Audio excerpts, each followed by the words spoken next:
क्या आपने कभी सोचा है कि आपके पसंदीदा पेमेंट ऐप्स कितने सुरक्षित हैं? अगर हम कहें कि भागलपुर के एक युवा प्रतिभाशाली लड़के ने भारत के एक टॉप पेमेंट प्लेटफॉर्म में एक बड़ी खामी खोज निकाली है, तो आप क्या कहेंगे? हाँ, आपने सही सुना। आइए जानें इस रोमांचक कहानी के बारे में, जहां मयंक नाम के एथिकल हैकर ने फोन पे को चकमा दिया और इसके लिए सम्मानित भी किया गया। मिलिए मयंक से, जो भागलपुर के बूढ़ानाथ के रहने वाले हैं। यह तकनीक प्रेमी युवक एथिकल हैकिंग की दुनिया में धूम मचा रहा है। उनकी ताजा उपलब्धि, भारत के प्रमुख डिजिटल पेमेंट ऐप फोन पे में एक बड़ी सुरक्षा खामी को उजागर करना। लेकिन मयंक ने आखिर ऐसा क्या खोजा? आइए जानें विस्तार से। क्या हुआ, मैं फोन पे से यूपीआई किसी को कर रहा था, तो उसमें क्या हुआ कि मैं अचानक मेरे माइंड में आया कि क्या कोई फोन पे को हैक कर सकता है क्या। तो उसके बाद फिर मैं उस पे रिसर्च चालू कर दिया। फोन पे का उपयोग करते हुए मयंक ने कुछ अजीब देखा। अपनी तेज समझ और विशेषज्ञता का इस्तेमाल करते हुए उन्होंने इसे और गहराई से जांचने का फैसला किया। और आपको पता है क्या? उन्होंने बिना ओटीपी के फोन पे में लॉगिन कर लिया। जिनको नहीं पता, ओटीपी या वन टाइम पासवर्ड सुरक्षित लेनदेन सुनिश्चित करने के लिए बेहद जरूरी होते हैं।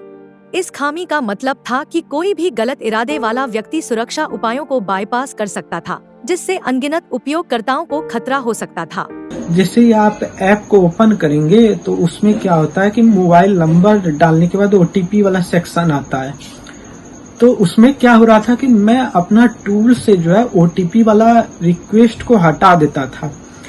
और क्या होता था कि देखिए, जो कि सही जो वेबसाइट या ऐप रहता है उसमें अगर आप ओटीपी वाला रिक्वेस्ट हटाते हैं तो वो जो है वो काम नहीं करेगा, वो बिना ओटीपी के लॉगिन ही नहीं होगा।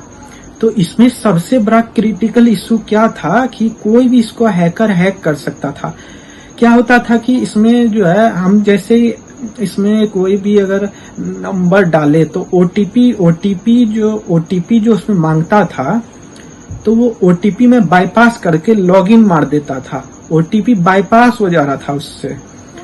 और लॉगिन करने के बाद जो मैं हेल्प सपोर्ट से कोई भी उनकी जो यूजर्स की जो डिटेल वो पूछ सकता था और उनका ट्रांजैक्शन देख सकता था, जो भी चीज है वो सब। तो इससे क्या हो रहा था कि फोन पे का एक तरह से डेटा लीक हो रहा था।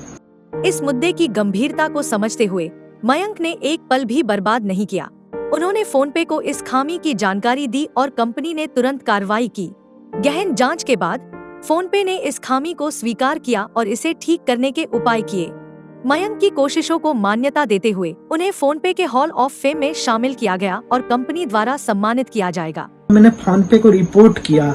रिपोर्ट करने के बाद फोन पे ने 4 से 5 दिन का समय लिया। उसके बाद फिर फोन पे ने मुझे एक थैंक यू मेल भेजा। और उसके बाद जो है उन्होंने मेरे नाम को जो है अपने वेबसाइट के हॉल ऑफ फेम में लिखा है, जिसमें कि आप गूगल पे सर्च करके देख सकते हैं। फोन पे हॉल ऑफ फेम के नाम से उसमें मयंक कुमार के नाम से मेरा नाम होगा। तो उसमें क्या है कि नाम पे जैसे आप क्लिक कीजिएगा तो मेरा लिंक्डइन प्रोफाइल खुल जाएगा। फोन पे में ही मुझे सबसे बड़ा क्रिटिकल इशू मिला है। मैं मयंक कुमार अभी कलिंगा यूनिवर्सिटी से बीसीए की पढ़ाई कर रहा हूँ। साल भर पहले मुझे गूगल पे बग मिला था, जिसमें कि हैकर जो है वो किसी के मेल आईडी से किसी को मेल कर सकता था और डेटा लीक का कुछ बग मिला था उसमें। तो वो सब मैंने गूगल को रिपोर्ट किया था। तो वो उन्होंने मुझे हॉल ऑफ फेम दिया था और कुछ गिफ्ट्स जो है मेरे घर पे भेजे थे। और उसके कुछ दिन बाद जो है मैं फिर नासा पे रिसर्च करने लगा कि नासा को कोई हैक कर सकता है कि नहीं। तो जैसे मैं उस पर रिसर्च कर रहा था तो उस पर क्या हो रहा था कि एम्प्लॉय का जो है वो डेटा लीक हो रहा था, जैसे कि email ID, password, user ID, password, ये सब लीक हो रहा था। तो उसके बाद फिर मैंने जो है नासा को रिपोर्ट किया। लोकल 18 के लिए भागलपुर से सत्यम कुमार की रिपोर्ट।